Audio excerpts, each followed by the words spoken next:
Office میں جماعت ادا کرنا، نماز کو آفس میں جماعت کے ساتھ ادا کرنا، اس کا کیا حکم ہے؟ چنانچہ اگر قریب میں اہل حق کی مسجد ہے، اہل حق کی مسجد ہے کہیں قریب میں، تو مسجد میں جا کر جماعت کے ساتھ نماز پڑھنا یہی ضروری ہے۔ مسجد کی جماعت کو چھوڑ کر کے آفس میں بلا وجہ جماعت کرنا یہ خلاف سنت ہے،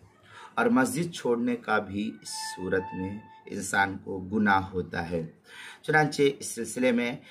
کیا نام ہے، مسند امام احمد بن حنبل میں ہے، عن معاذ بن جبل رضی اللہ تعالی عنہ ان نبی صلی اللہ علیہ وسلم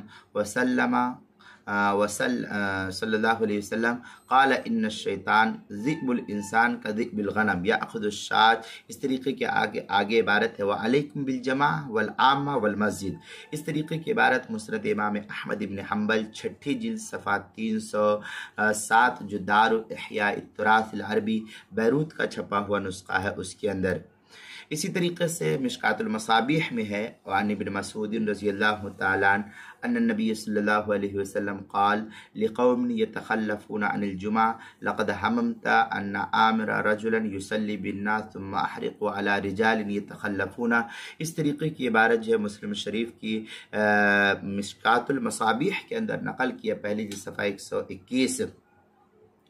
کتاب الصلاۃ باب وجوبہا جو قدیمی کتب خانہ کراچی کا چھپا ہوا نسخہ ہے۔ اسی طریقے سے فتاوی عالمگیریہ کے اندر ہے وَإِنْ صَلَّى بِجَمَاعَةٍ فِي الْبَيْتِ اختلف فيه المشائخ والصحیح ان للجماعة في البیت فضیلة وللجماعة في المسجد، اس طریقے کی عبارت جو ہے فتاوی عالمگیریہ پہلی جلد صفحہ 116، کتاب الصلاۃ الباب التاسع فی النوافل فصل فی التراویح جو مکتبہ رشیدیہ کوئٹہ کا چھپا ہوا نسخہ اس کے اندر، حلبی کبیری صفحہ 402، کتاب الصلاۃ باب التراویح جو سہیل اکیڈمی لاہور کا چھپا ہوا نسخہ اس کے اندر، حاشیۃ التحتاوی علی مراق الفلاح صفحہ 287، کتاب الصلاۃ باب الامامہ جو قدیمی کتب خانہ کراچی کا چھپا ہوا نسخہ اس کے اندر، نماز کے مسائل کا انسائکلوپیڈیا صفحہ 56 پر بھی اس کو نقل کیا گیا، وہاں بھی دیکھ سکتے ہیں۔